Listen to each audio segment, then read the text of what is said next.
Well, boys, looks like you started the fun without me. You're all sick. Every last one of you. We're going to need a bigger gun. What's the matter? You scared of things that go boom?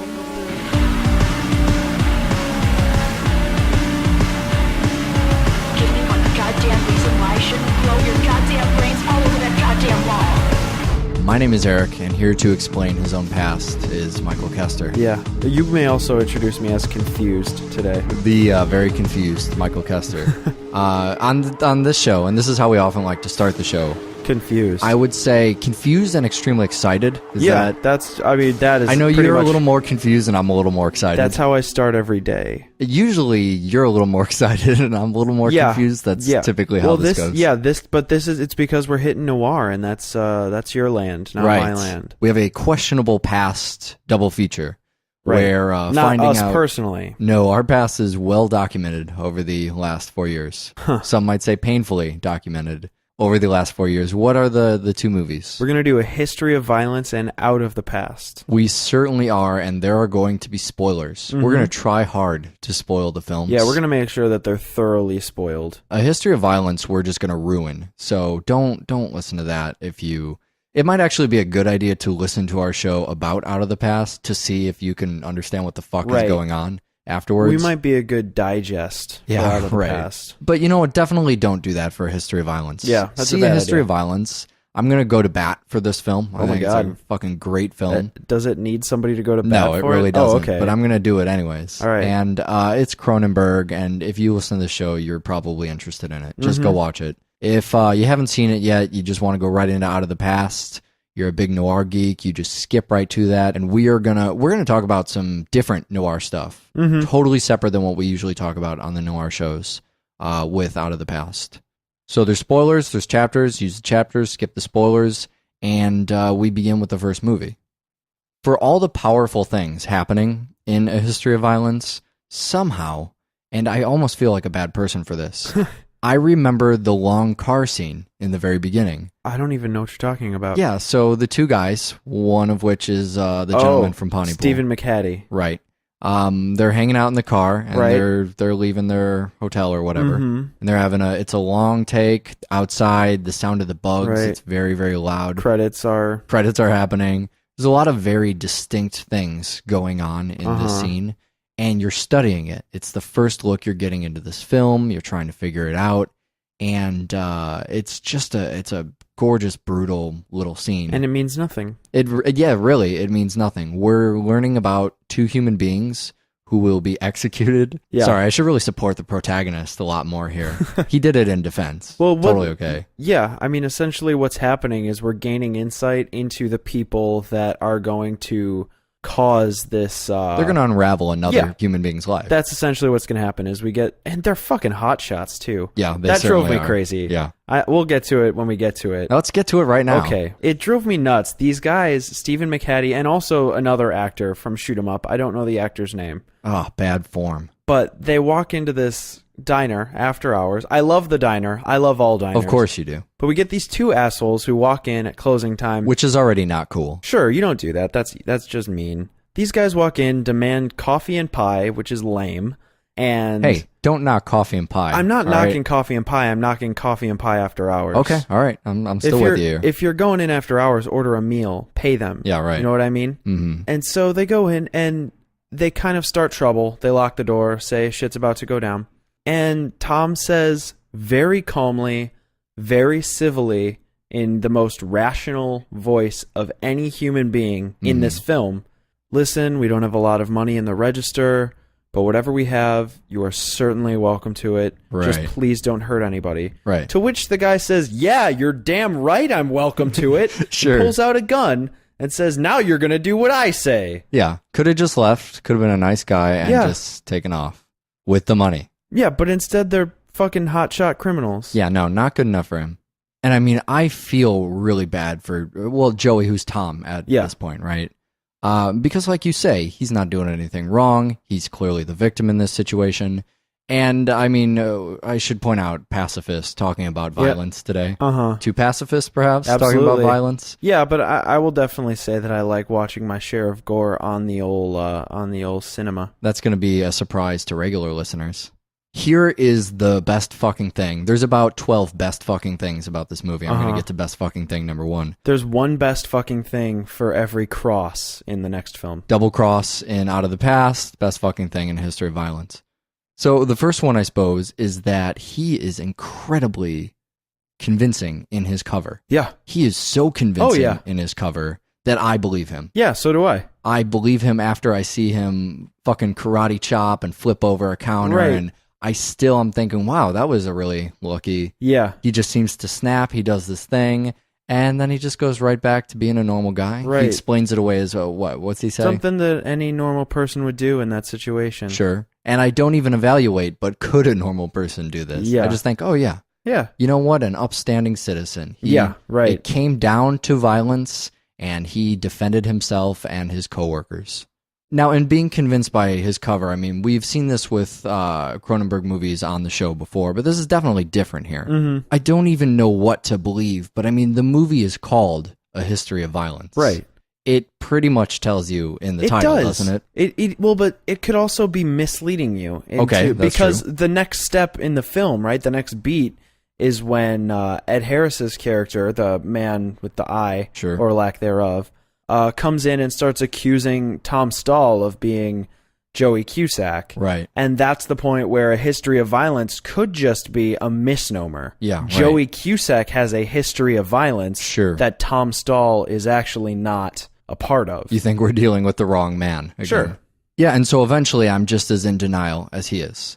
And that's a credit to the actor. It's a credit to the story. Huge credit to the actor. You know, his reactions to everything just seem honestly confused. Very seriously confused. You have me mixed up with somebody else. I completely buy it. To the point that when Edie eventually finds out, when he kind of comes clean, she goes and she vomits.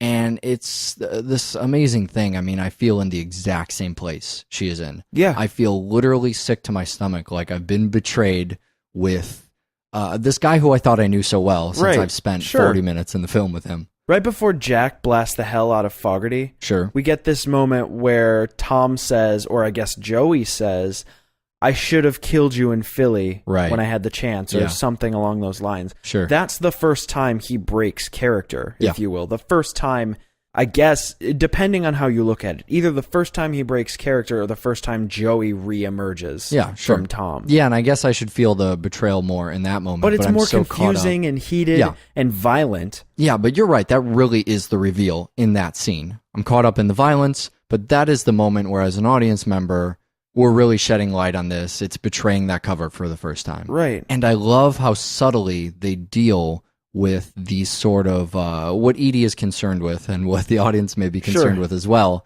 as multiple personalities. Right. Because that's the first time where I question what the film's doing. Mm-hmm. The movie is perfect up to that point, and that's where, when you're watching a great movie, you're waiting for it to derail itself. Sure, that's what happens. Saying, uh-oh, multiple personalities. The longer a film is great, the harder you expect it to fail. Precisely. But I don't know what's going on here. Somehow, multiple personalities, they deal with it in a way that is so ambiguous. It is perfect. It's genuine and it's perfect. I guess it's what, manual multiple personalities? It's this self-extinction of yourself and then recreating a character that was available. Well, they talk about it in the film that he's been lying to himself for so long, it seems as if he actually believes it. Right. And he explains it right away as, I spent 3 years in the desert, essentially, I guess, practicing this character, trying to make himself into this other person. Killing Joey, right? Killing Joey. Getting rid of this other life. And so I think it's a fairly realistic take on multiple personalities. Sure. Well, I think that it's kind of, again, I think that's one of those things that it's not really what it is. Because if you imagine it, you have to kind of walk backwards through it. See, it seems a little confusing when you have Tom Stahl at one end and Joey Cusack at the other.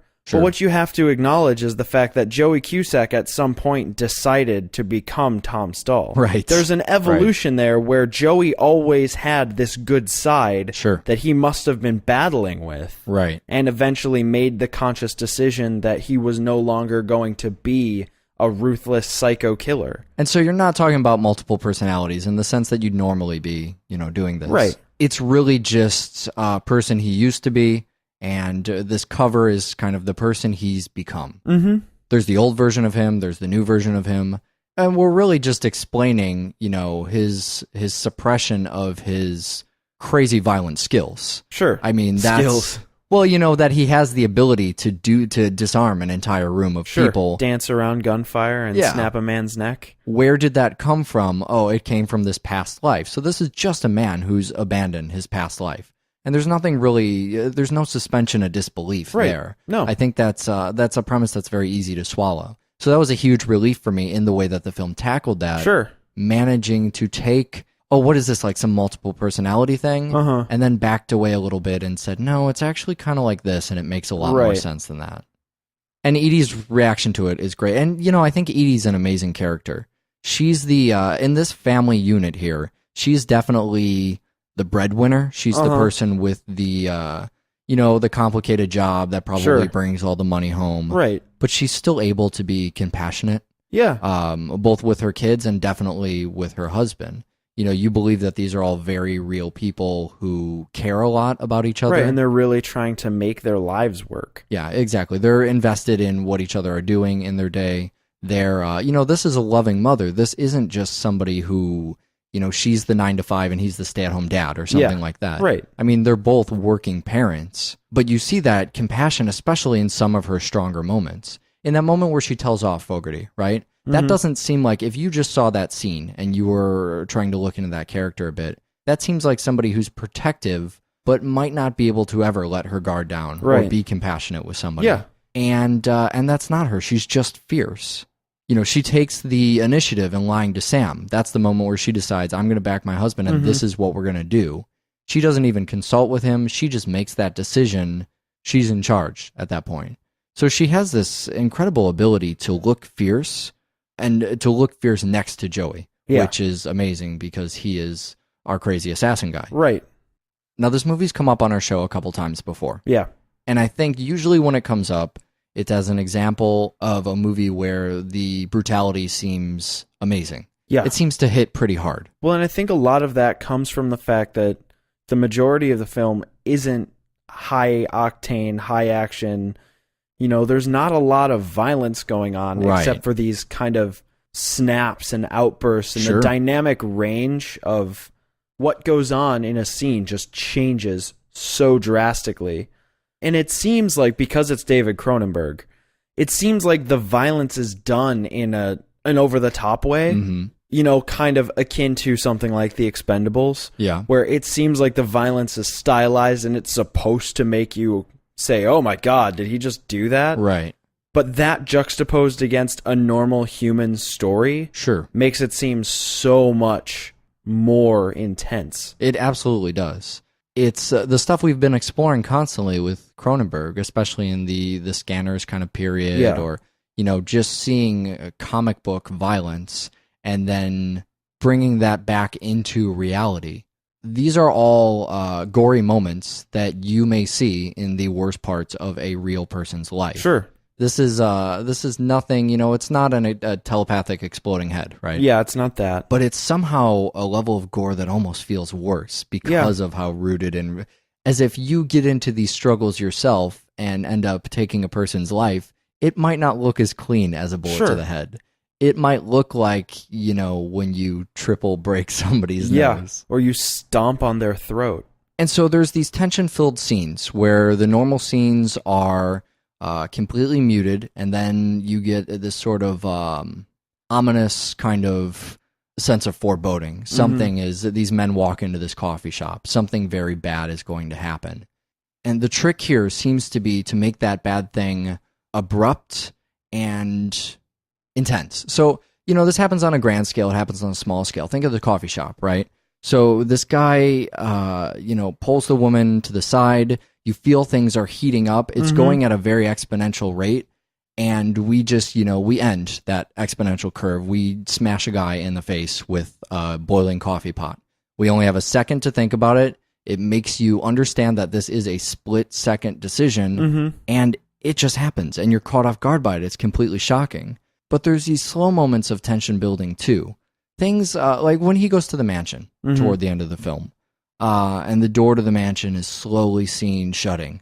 It's that sealing in the fate kind of moment. Right. He's stuck in there now. And then the camera's going to travel in the mansion. We're not going to get out of the mansion for a while. The type of scene that tells you just in a brief moment that this may be the last fucking door our character walks through. Right. And so now we're on edge, the entire time. We've built that tension by just showing a door shut slowly. There's a couple other interesting techniques that Cronenberg uses here that I haven't seen in a lot of his other movies. And I wonder if they feed into the tension or if they're stylistic. The biggest one I notice is the camera, how the camera will start high in scenes and then work its way back down to kind of an eye level. And it's not always a scene that needs to put you on edge. Sometimes it's Jack playing baseball, right? Sure. Something as simple as that. Although that does become a point of conflict as well. Sure. It's still something that as I rewatch this film, I puzzle over a little bit, and it might just be stylistic, but there are moments where, that brings tension as well. When Edie pulls into the shopping place and she's getting out of her car and stuff, and it's showing it's almost an overhead, direct overhead camera shot of her parking and getting out. The camera kind of comes back around, it lowers itself to eye level, and then Fogarty's car pulls directly up into it. Right. So we get this very safe bird's eye perspective, and we end that same fluid shot with a car pulling right up to our faces. So we've been completely disarmed, and now something as simple as a car pulling up is invading our own comfortable space.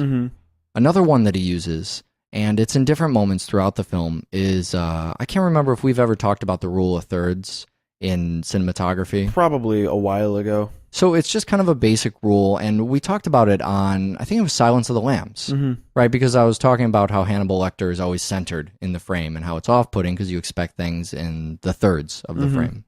So when you're lining up a photo, when you're lining up a shot, very commonly you can divide your frame into thirds. You can put the subject in that division between the first and second or the second and third. And it's just an aesthetically pleasing, way to position your subject. Usually when you are shooting widescreen and you're shooting two people talking to each other, you'll have one person in the rightmost third staring all the way over to the left, and then you'll cut to the other person. They're in the leftmost third. They're staring all the way to the right. It's really hard to explain this without a visual, but you know what? You can look up rule of thirds, or there's perfect examples in basically anything you ever watch. Just look for it next time, you're watching something. Now, what you'll usually do in the composition of that is you will have your actor looking into the open part of those thirds. They'll be all the way to the right, and they'll be looking at this 2/3 of empty space over to the left, or vice versa. Here we have this slightly more uncomfortable positioning where Cronenberg will put somebody into, let's say, the first third of the frame and have them staring off into the smaller portion of the screen, onto the left-hand side. Rather than looking towards the open space, giving us a little room to breathe, these characters will be talking. It'll give us the illusion that they're a lot closer to each other, and just by betraying, a standard, it makes the audience feel uncomfortable without knowing they're feeling uncomfortable. And I feel like anytime you do anything outside of the rule of thirds, that's the exact same thing in Silence of the Lambs. Right. You center Hannibal Lecter, the audience feels uncomfortable, they don't know why they're feeling uncomfortable. You have the person in the rule of thirds talking to the slimmer part of the screen, they have all this expansive area behind them they're not using. Right. Suddenly you feel a little more uncomfortable. There's a perfect example of it if you go back through the movie and you look at where he's talking to his brother towards the end. Just walked into the mansion, they're sitting down, they're talking to each other. That's one of the few areas in the film where this is used very effectively. So we've talked a lot about the brutal moments that Joey has. Cracking a coffee pot into someone's head and their face parts melting out all over the... Man, when that guy hits the floor, his face looks terrifying. And the violence is fast and it hits hard, but that happens outside of the scenes with just Joey. Even when you're dealing with like that violent moment at the school, Right. where Jack punches out Bobby. It feels like one of those, this is a long time coming, Right. smacks him in the face, and just goes ballistic on the guy.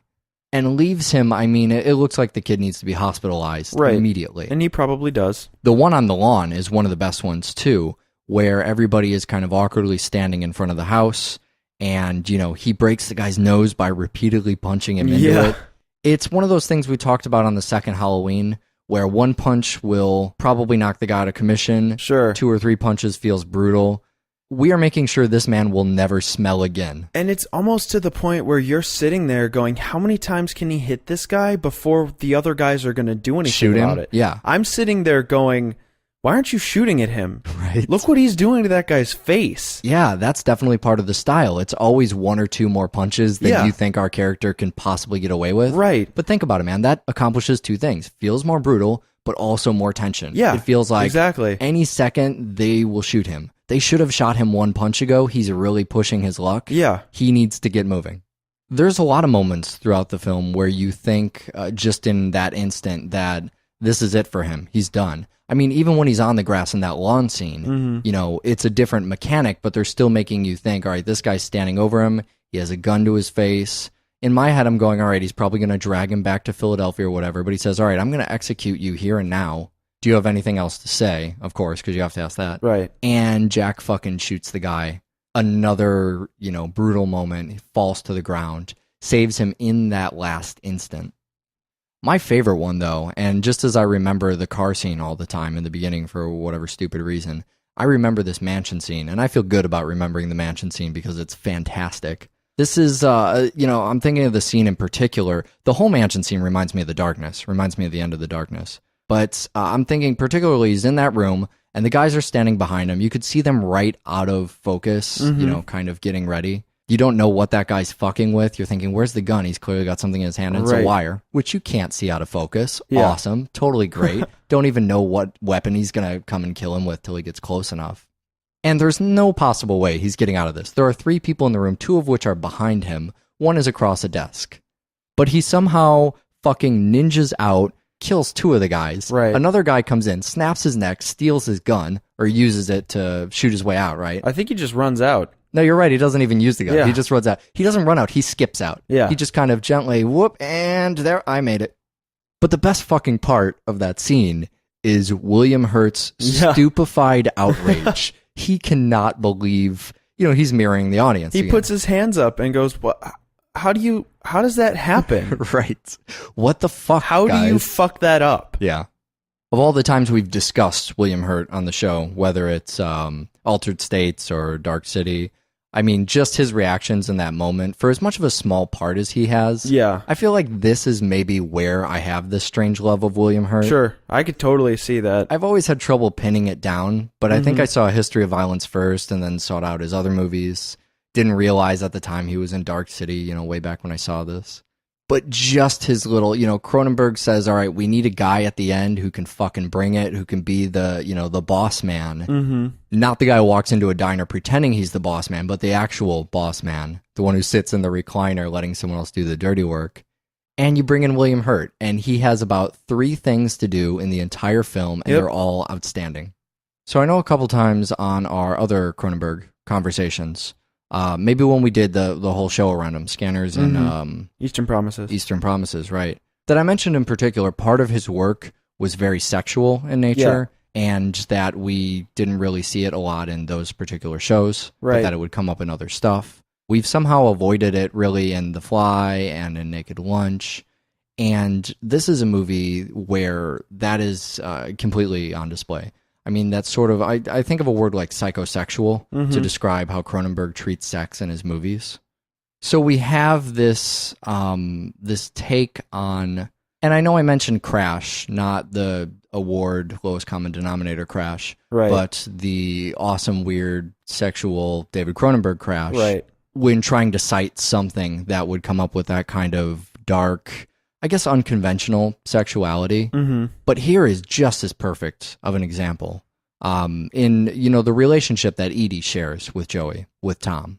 And this is one of those things that may be really off-putting if you've never seen a Cronenberg movie before, you're not prepared for, what's about to happen because of how unconventional it is. Mm-hmm. Because it doesn't seem like, the whole time we're supposed to feel that Tom's a great guy, and then these sexual encounters seem weird, like there's something bad about him that isn't, American Pie like everything else is. Mm-hmm.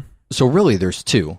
Both equally important, I think. The first one is the Go Wildcats one. Yeah. Where she says, my parents are in the next room. She dresses up in the weird cheerleader thing. Right. And it's, it's parents, people who are the age of parents, people who are actually parents, have, a kid in high school and another daughter wanting to have sex again as if they were kids. Mm-hmm. And so there's something inherently just in explaining that seems a little creepy, but the music makes it seem... the music is heartwarming, and the score throughout this entire movie doesn't feel like what we've heard in these other Cronenberg movies. Right.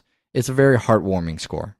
But as the sex gets more explicit, the heartwarming score doesn't match up with... It's no longer, they're trying to rekindle their, juvenile love, which also tells us about their past, right? She's saying that thing we could never do. We never really had love as teenagers. And then it gets more explicit, and it goes from heartwarming to disturbing.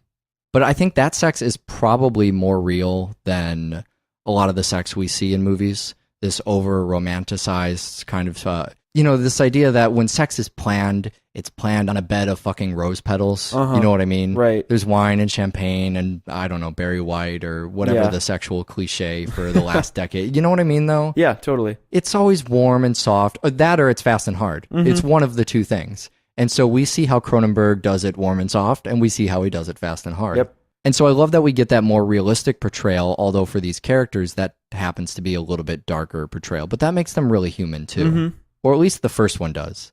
The second one is where he attacks Edie on the steps. Right. And this is, for all of the violence that we've been talking about, this is still one of the most uncomfortable scenes for me. I remember, we were talking about, I think it was Gorgor Girls. And we were talking about how, we're seeing nudity in all these movies. Who would know how much nudity we would actually see in Double Feature this year?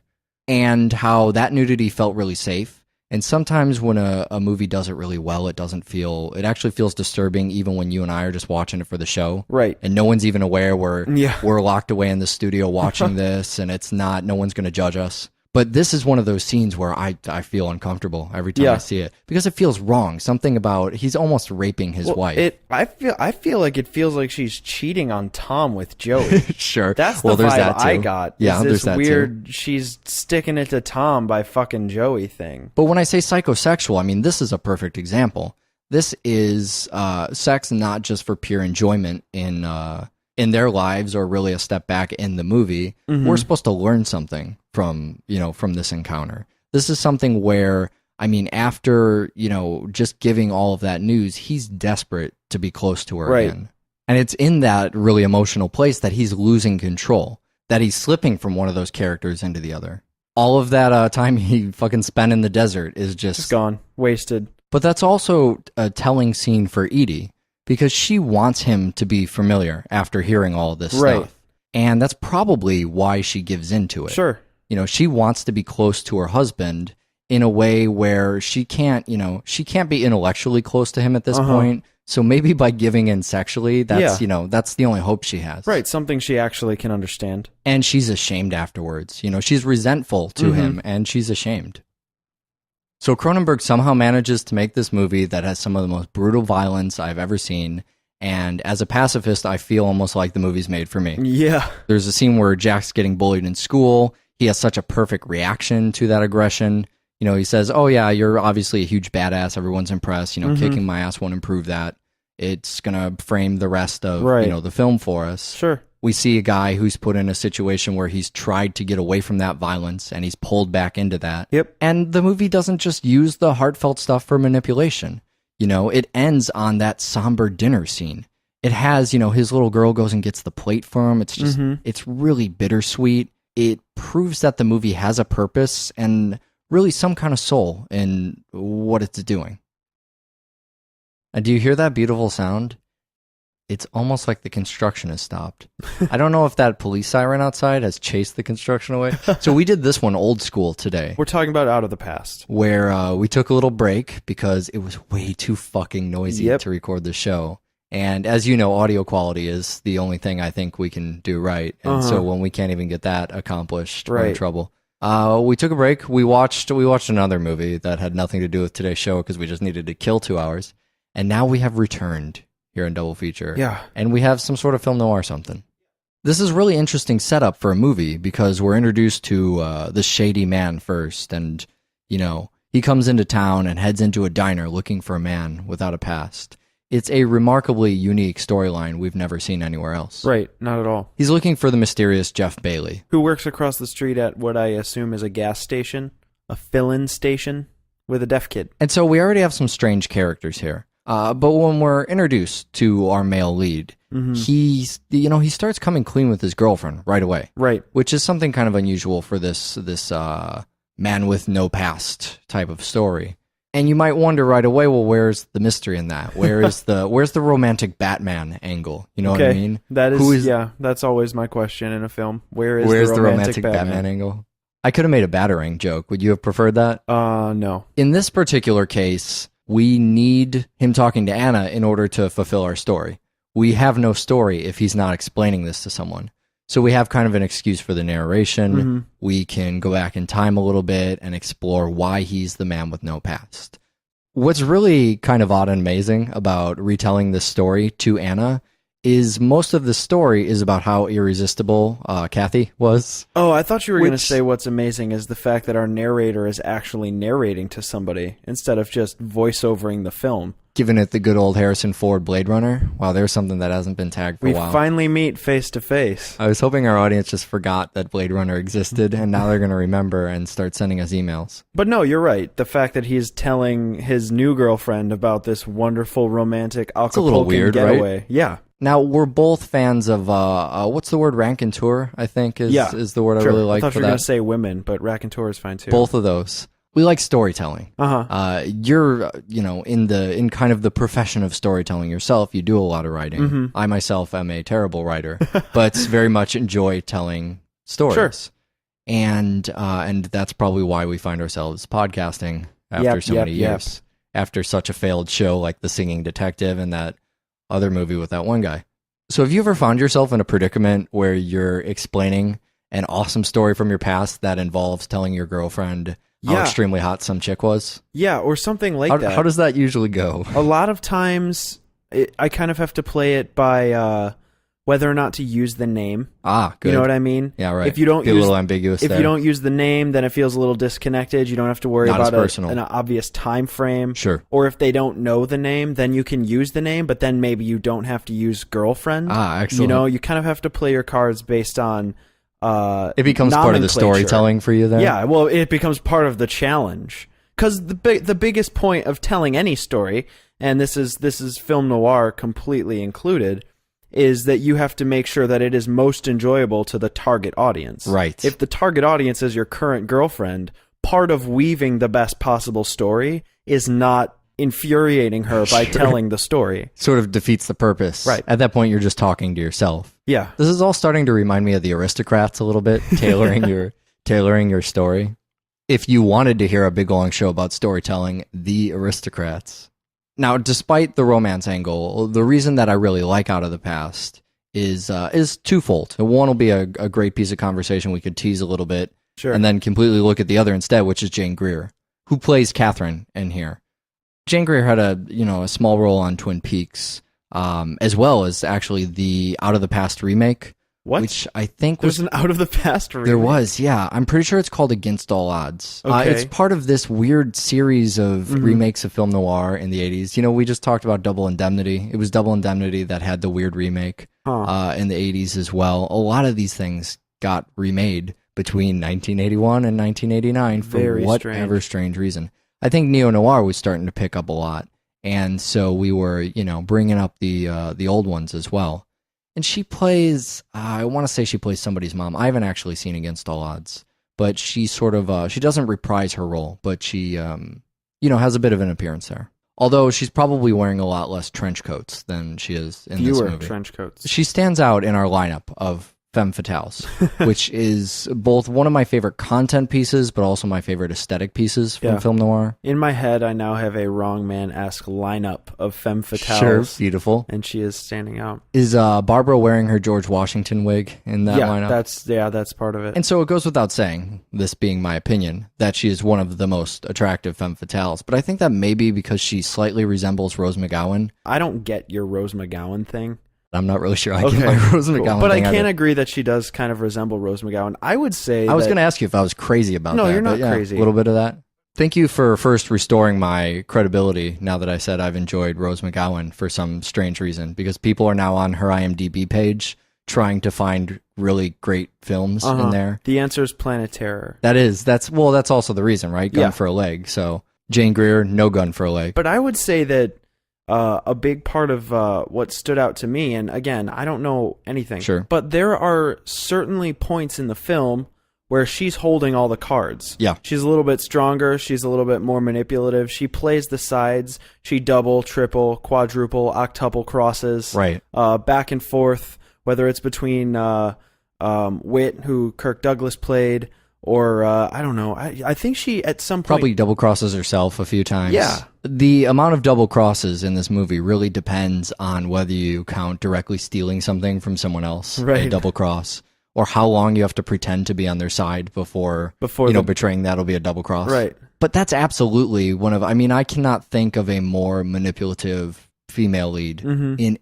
any of the film noir we've done. Catherine never really seems to be under any man's jurisdiction. Sure. She's in cahoots with many different characters, but I guess with the exception of Whit, who is kind of a mob boss type and Right. as a control freak character, Sure. she seems a little bit more docile, but overall she seems like she's a peer, if not Exactly. overshadowing the other Exactly. characters. She really doesn't need any of the male leads. She really doesn't need anybody in the film.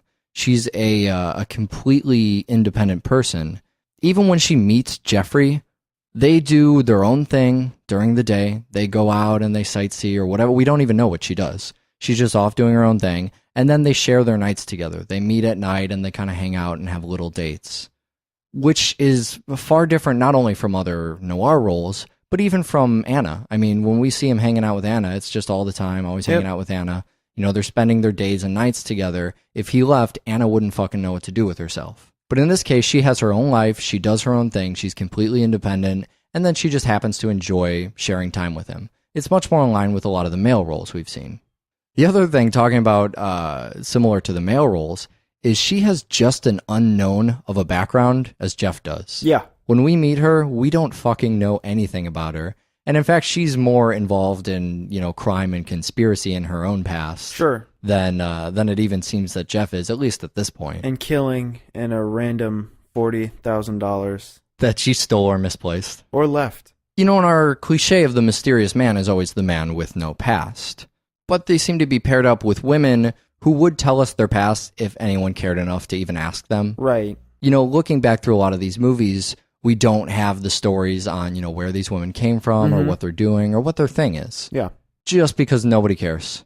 Nobody wanted to ask them. They're there to play, an underhanded person, an evil villain. They don't actually have a story for their past, which is why, we don't know it. It's weird to think about all of the actors, and, a lot of times actors will come up with backstories or motivations for their character to help kind of, further inform the role as they're playing it. Right. And I think back to all of these pastless women who have nothing going on written in for them, and all the lost stories throughout the history of film of all of these poor actresses who came up with these elaborate backstories for what the woman was doing before the camera started rolling. Right. And it's all been lost because nobody cared. Nobody asked them. Whereas Catherine, I have no doubt that if Jeff turned to Catherine and asked about her past, she would kind of laugh it off and try and change the subject. She would probably say something sultry and misleading. Exactly. Or coy. Oh, you mean how she responds to everything else Yeah, ever? exactly. Yeah, speaking of that noir dialogue, they have kind of an interesting exchange when they first meet. They're in that little Mexican cafe kind of Right. place. And, of course, there's the usual dialogue going back and forth it's always to impress the audience, but here it's also, smacks the point across, too. And one of the things that Jeff talks about is saying that, nothing in this world is good unless you can share it. He doesn't see any point in taking on an adventure alone. And that's something really, it's strangely prolific for where the kind of arena these movies usually play in. It's, double feature being hosted by people who have no God and believe in no afterlife. Right. Heathens, I think we're called. It gets into a question of what is the point of life. Storytelling could, of course, be one of those things. Yeah, that's definitely a possible answer. But certainly sharing what you want to do with other human beings seems like a very, not even admirable, but just a good idea, probably. Yeah. Probably goes under the general heading of good idea. So he has the right angle here. He's the one who's in this for kind of altruistic motives. He just wants to be with somebody, however selfish that might be. Sure. He wants to just hang out and enjoy his time with this woman and share experiences. Yeah. And she wants a fall guy. Oh, is that what's going on? Maybe. Now, Out of the Past is a movie that's, it's well known for its style, but we talked noir lighting to death. If not on, the last show, on all the ones previous to it. The backlighting in this movie is especially gorgeous. They do some interesting things with it, but they're all interesting things we've kind of touched on in one show or another. Definitely check out our episode on The Killing for some specifics on the real high contrast stuff. Instead, we need to address a film noir elephant in the room here. What? Okay, so you sat down and watched the film, and then what happened? I sat down and I watched the film, and I was paying very close attention. Sure. And characters that I recognized continued to do things. And then they were talking about people being dead that I didn't know if I had seen get killed. Sure. And then they would bring in new characters who I felt like I was supposed to know who they were, but I didn't recognize them. I blame part of this on the era. Because I feel like all actors in the 40s, female included, looked like every other actor in the 40s. So I had a really difficult... I knew Kirk Douglas. Right, because I know Kirk Douglas. Mm-hmm. Other than that, I had a really tough time distinguishing who was who, what role they were playing, how many times whose side they were on at any given time. Right. They also had trouble distinguishing that, in all fairness. And the biggest issue for me is that toward the end, I kind of understood what was going on, who I was supposed to be rooting for, who I was supposed to be afraid of. Right. But what I did then was try to wind it back up in my head so that I could maybe play it out. Put the pieces back together? Right, except for I had this massive missing chunk where I went, why did this start? You couldn't get all the way back to the beginning. Yeah, sure. Part of this, too, because I'm not going to pretend I've been into film noir forever. I've been into film noir, honestly, about as long as I've been into horror movies. Probably about a year longer. But when I try and think of what type of movies did I even watch 5 years ago, I don't think I watched movies 5 years ago. So I'm going to agree with you about all of this, and then people in Zuneland can just start beating themselves in the ears with their music playing device.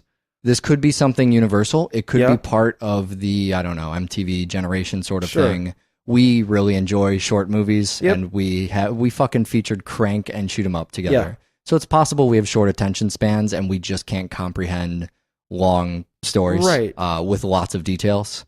Also possible, we might need one of those little yellow film noir detective notepads to be writing down the clues and the characters. At least character names. Well, and what's funny is that I do actually take notes during the movie, so maybe that's bullshit. Well, they're just characters that show up and then they get killed, and that's when we find out their name. So the reason I wanted to cover this, because normally I just try and mask our confusion here, is that one of the known core elements of film noir that we've never discussed because of that very reason is that it doesn't make any fucking sense. Yeah. And, I'm joking a little bit, but if you wanted to use a technical phrase, maybe we'd call it an unnecessarily convoluted plot. Yeah. A convoluted plot is what these things are known for. Sure. When you think about pulp detective novels, it's kind of even something like, a modern film too, like Kiss Kiss Bang Bang. Right. I've seen that a good handful of times, and every time I watch it, I think, oh yeah, I remember how this worked. And then about 3/4 of the way through, some things happen, and I think, well, I don't remember this part. Hold on, let's backtrack a little bit. It seems like the trick is always so that your audience never sees it coming. Right. But I feel like somewhere along the line, that gets lost to no one can follow what's going on. Sure. But that's a piece of what film noir is. Sure. And so some people love the romance stories. Some people love the low-key lighting. Some people love that they can't fucking tell what's going on. Or maybe they can, and they look at it like we looked at Primer. And they're doing nothing but studying the story the entire time, trying to figure out who's using who, where the money went, and see if they can arrive at the ending before everybody else can. Or maybe part of the challenge is just to see if they can piece the thing together 10 minutes after the credits are over. I don't think this has ever been more true than Out of the Past, though. I mean, all of the other movies we've seen on the show, I've watched a bunch of times, the film noir stuff. And so I know the plot inside and out because I'm uncomfortable coming on the show and talking about a movie if I don't know what happened in it. But Out of the Past, I will never get. Every time I think I'm going to get it, and there's just too many pieces. There's too many crosses. There's too many crosses is exactly what it is. You know, there's a catch at every beat in the story. Each scene is both a revelation to us and a big open question. Yep. And it's not always an open question that we're going to then go on to discover in the scene after that. Plus, and this is outstanding in making it convoluted, is that the flashbacks serve to mix up the story a little bit and make it a little harder, but it also makes it basically prevents you from explaining this movie to anyone else. That's the biggest thing, because when you start to recite the story, it's like, trying to tell somebody what happened in Memento, or there's a couple of these movies that have had flashback components or something like that we've tried to discuss a little bit on the show, and I always get caught up in the wording. In how do we describe something that happened chronologically? How do you tell a story that's out of chronological order? Yeah, I mean, how do you recite that story back in chronological order? How do you deal with the Attic Expeditions was another great example of that, where stuff just was, I mean, the Attic Expeditions had other plot problems, right? Even Jeremy Caston couldn't explain that fucking movie to us. But you sound like a fucking crazy person when you start saying, well, the third thing we see in the movie is this, which is really previous in this chunk. I mean, you might as well just stop explaining at that point because no one will know what you're talking about. So having enough of these here double feature episodes, when I watch movies, kind of like talking about a history of violence and wondering, all right, those big crane shots or whatever, what are those used for? I see an element of a genre, and rather than just telling myself, man, I hate being confused, I think, well, what is this adding to the genre? Why is this part of the chemical makeup of these films? And, I mean, if tons of people eat this up, then obviously it's not something that's defective about the films. Right. It's just something that I can't get my head around. The other part of this, though, might be that, with the exception of Double Indemnity, this is really the earliest piece of film noir we've ever done. I think, actually, The Postman Always Rings Twice was 1946. And I think this was 1947. So it could also be that we're bringing pulp detective novels to the silver screen for the first time, and we're just not sure how many plot threads people can handle. But also, I've never read the book, and I don't know what I'm talking about. All right, so we got this website on the that there interwebs. That's www with the dot and then doubleFeatureShow.again.com. I'm going to give everybody a lesson in the internet. Throw out your wwws. Post them on Craigslist, stick them on eBay. You do not need those anymore. Get them out of your apartment. They are just cluttering up your URL. DoubleFeatureShow.com. Some websites actually do require www. Little known fact, those websites are retarded and you should not visit them. Just click on that URL bar, triple click if you're using Safari, and go ahead and just type that right in, and bam, go to our show, hit that return key. I think it's still called return, right? Return key. DoubleFeatureShow@gmail.com. If you want to load up your email, you can go to, say, yahoo.com, gmail.com, hotmail.com. No www necessary, again, unless the website is stupid. Send us an email about, I'm really curious about this film noir thing. We could be totally off base here, but film noir historians, we are definitely not. Two idiots on the internet without wwws in their URLs, we definitely are. That's the first time I've said that phrase, and I think I've said it enough for the rest of my life. Fantastic. So we have more movies next week. We do. We're getting back on that Rocky Asia journey. We're doing Rocky 3 and the next installment of the Asian adventure. Very Asian movie, yeah. Is Kill Bill. And you know what? After that, we're going to do Rocky 4 and Kill Bill 2 directly after. So we're going to kind of lump these things together so that they sort of make sense. So the next 2 weeks will be Rocky and Kill Bill for the only time this year. The reasons being that this is, you want to talk about convoluted. We are such fucking hypocrites. After all of that conversation, then we force people to watch Rocky and a random Asian movie 2 of which this year, the next 2, are not even Asian. Yeah. One of which, by the way, is kind of a Western. Yeah, that's God true. damn it. Talk about convoluted. Watch more fucking film. Bye. Well, boys, looks like you started the fun without me. You're all sick. Every last one of you. We're going to need a bigger gun. What's the matter? You scared of things that go boom, boom?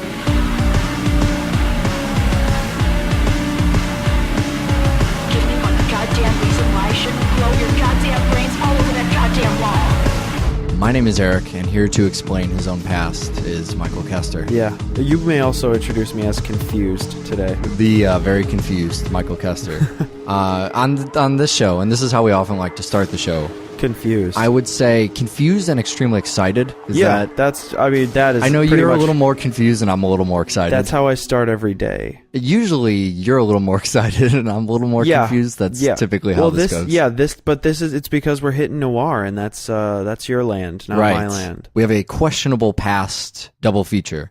Right. Where not finding us out personally. No, our past is well documented over the last 4 years. Some might say painfully documented over the last 4 years. What are the 2 movies? We're going to do a history of violence and Out of the Past. We certainly are, and there are going to be spoilers. We're going to try hard to spoil the films. Yeah, we're going to make sure that they're thoroughly spoiled. A history of violence we're just going to ruin. So don't listen to that if you...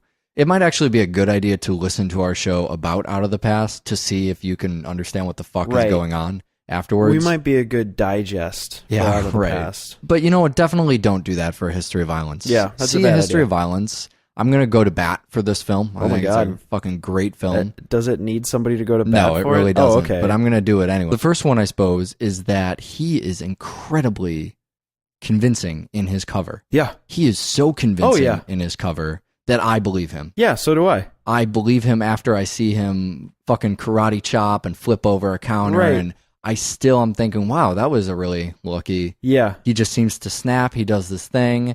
And then he just goes right back to being a normal guy. Right. He explains it away as what's he say? Something that any normal person would do in that situation. Sure. And I don't even evaluate, but could a normal person do this? Yeah. I just think, oh yeah. Yeah. You know what? An upstanding citizen. Right. It came down to violence, and he defended himself and his coworkers. Now, in being convinced by his cover, I mean, we've seen this with Cronenberg movies on the show before, but this is definitely different here. Mm-hmm. I don't even know what to believe, but I mean, the movie is called A History of Violence. Right. It pretty much tells you in the title, doesn't it? Well, but it could also be misleading you. Okay, that's because true. the next step in the film, right, the next beat is when Ed Harris's character, the man with the eye, Sure. or lack thereof, comes in and starts accusing Tom Stahl of being Joey Cusack. Right. And that's the point where A History of Violence could just be a misnomer. Yeah, right. Joey Cusack has a history of violence Sure. that Tom Stahl is actually not a part of. You think we're dealing with the wrong man. Again. Sure. Yeah, and so eventually I'm just as in denial as he is.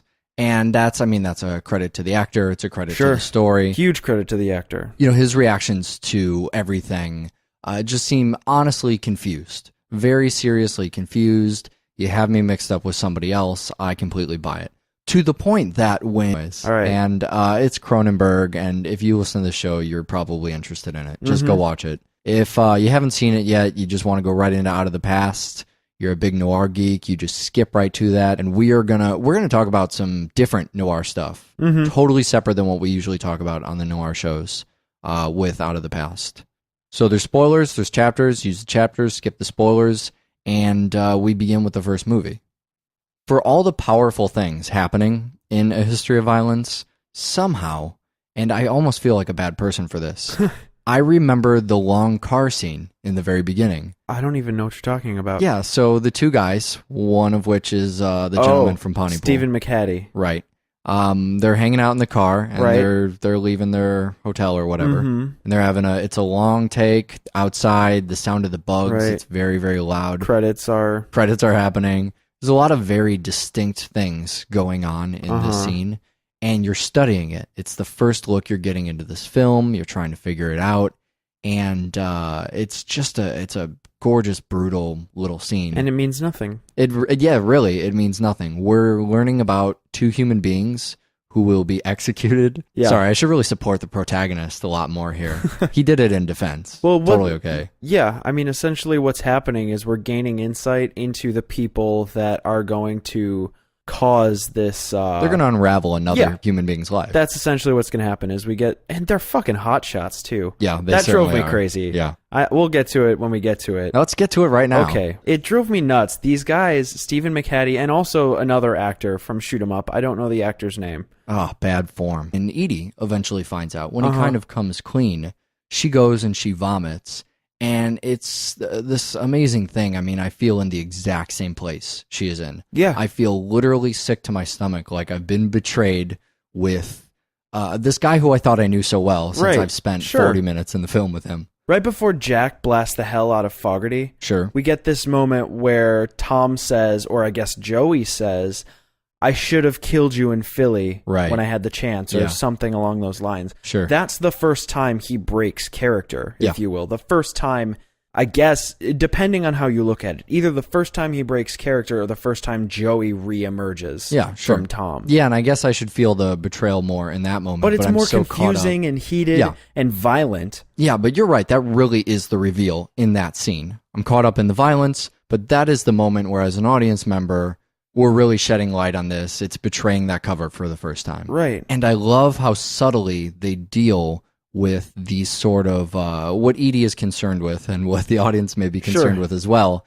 as multiple personalities. Right. Because that's the first time where I question what the film's doing. Mm-hmm. The movie is perfect up to that point, and that's where, when you're watching a great movie, you're waiting for it to derail itself. Sure, that's what happens. Saying, multiple personalities. The longer a film is great, the harder you expect it to fail. Precisely. But I don't know what's going on here. Somehow, multiple personalities, they deal with it in a way that is so ambiguous. It is perfect. It's genuine and it's perfect. I guess it's what, manual multiple personalities?